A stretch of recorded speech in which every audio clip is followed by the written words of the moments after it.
কেকের জন্য customise charge কেন দিবেন চলেন আপনাদের সাথে শেয়ার করি। হ্যালো, আসসালামু আলাইকুম সবাইকে। আমি সানজিদা, ওনার অফ সানজিদাস কেকারি। আচ্ছা, আপনারা যখন বেকারি থেকে কেক নেন তখন তো ওই কেকটা ওখানে ডিজাইন দেওয়াই থাকে, ওই ডিজাইনগুলো থেকেই তো আপনারা পছন্দ করে একটা কেক নেন, তাই না?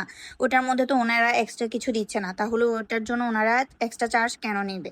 কিন্তু আমাদের থেকে হচ্ছে আমরা হোম বেকার যারা আছি তারা এই অপশনটা রাখছি যে আপনি আপনার মন মতো করে পছন্দ মতো ডিজাইন করে নিতে পারবেন। সেই ক্ষেত্রে আপনার পছন্দের একটা কেক বানাতে গিয়ে আমাদেরকে তো এক্সট্রা অনেক কিছুই অ্যাড করতে হয়, কালার অ্যাড করতে হয়, তারপর অনেক ধরনের চকলেট যায়, অনেক ধরনের ইনগ্রিডিয়েন্ট যায়, সাথে হচ্ছে সুগার বল যায়। তখন ওই জিনিসগুলো তো আমাদেরকে কিনে আনতে হয়। এখন কিনে যে আনতেছি ওইটার একটা চার্জ আছে না, ওইটার একটা ভাড়া আছে না, সব কিছুই তো আছে, তাই না? ওই জন্যই হচ্ছে আপনারা কাস্টমাইজ চার্জটা অবশ্যই দিতে হবে।